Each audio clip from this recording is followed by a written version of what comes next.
Fumez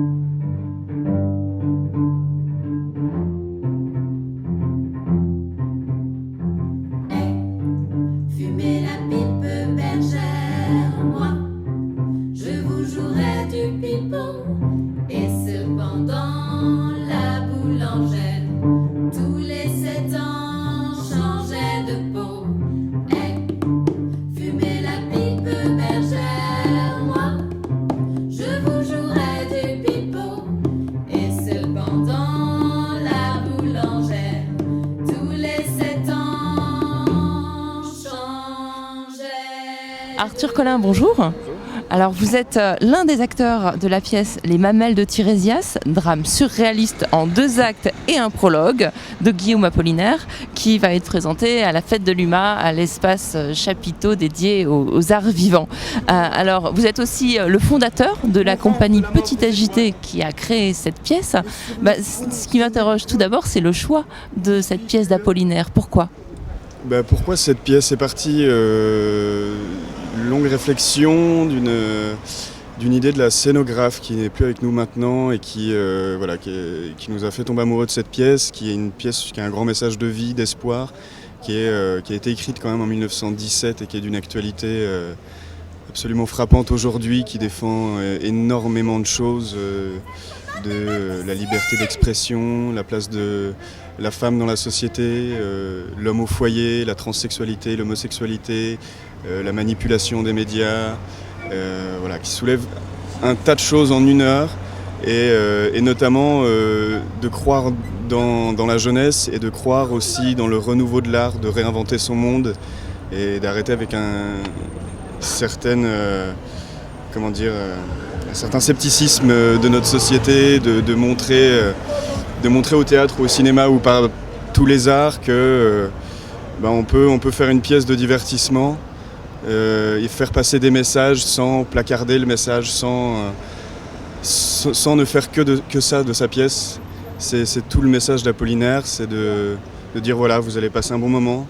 Il y a énormément de messages dans cette pièce et l'important c'est pas que vous saisissiez tous les messages, vous prenez ce que vous avez à prendre mais que vous passiez un bon moment. L'idée de rallumer les étoiles, c'est bien sûr une phrase d'Apollinaire, mais qui a été aussi beaucoup utilisée de manière très récente pour le renouveau en politique, pour le renouveau des idées, etc. Quel est votre rôle à vous ? Un prologue d'Apollinaire qui parle de la guerre, de comment en un cri, après que les canons ennemis aient tiré et que les étoiles ont disparu, en un seul cri, l'armée française s'est réveillée et a rallumé les étoiles. Et après, il fait le parallèle avec l'art de son époque, qui est un parallèle totalement frappant aujourd'hui encore, de dire qu'il suffit de réinventer son monde, il faut arrêter avec une certaine manière de faire les choses, il faut inventer son art, se battre pour ça. Et donc voilà, c'est tout ce prologue qui défend les idées de la compagnie, et mes idées aussi. Et je joue aussi le gendarme, qui est une représentation de l'autorité dans la pièce, mais qui est totalement tourné en dérision, et du gendarme qui tombe amoureux de cet homme devenu femme qui décide de faire des enfants.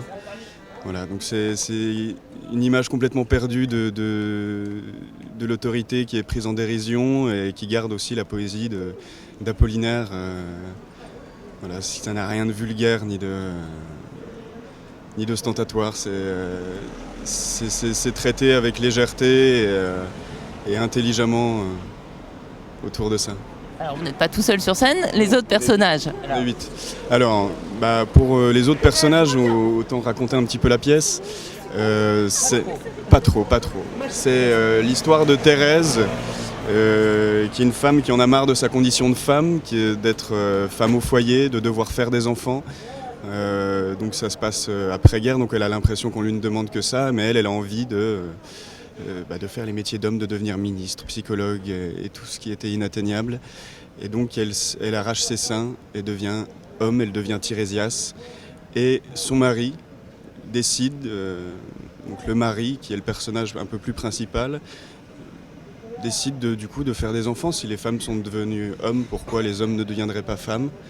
Et donc voilà, il fait 40 000, 50 enfants en un jour. Et autour de ça traînent des personnages absurdes, Presto Lacouf, qui sont 2 personnages. La pièce se passe à Zanzibar, qui est une sorte de monde absurde. Et donc Presto Lakouf, qui sont deux personnages qui vont se battre, qui vont montrer un peu ce qu'est le peuple de Zanzibar, son absurdité. C'est deux amis et deux ennemis qui se battent, et qui se tuent, qui revivent. Il y a le gendarme, donc je joue, qui est le rapport de l'autorité à Zanzibar, qui est totalement tourné en dérision, qui n'a peu d'autorité et qui devient humain par l'amour qu'il porte à cet homme. Voilà, et les personnages se transforment aussi, certains se dissimulent, font croire, Thérèse se dissimule à un moment donné sous un autre personnage. Voilà, donc tout tourne autour de ce mari et de sa volonté de faire des enfants. Et oui, il y a aussi la naissance d'un fils, j'allais oublier, un fils qu'il crée avec peu de choses, qui fait devenir journaliste. Et, je ne peux pas en dire plus, sinon Sinon, vous allez dire du mal des journalistes. Déjà, et en plus je raconterai un peu trop la pièce. Qu'est-ce que vous attendez du public qu'on dit un peu particulier, un peu engagé justement de la fête de l'humanité?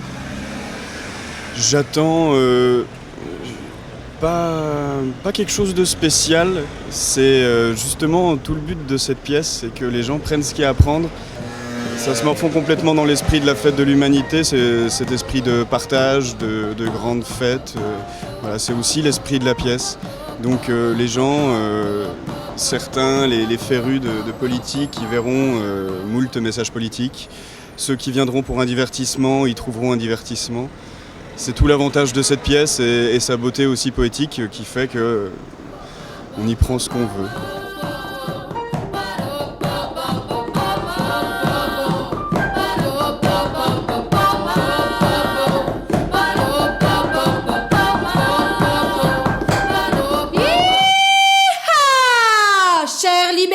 Te voilà enfin conquise. Désormais, je porterai un nom d'homme. Tirésias.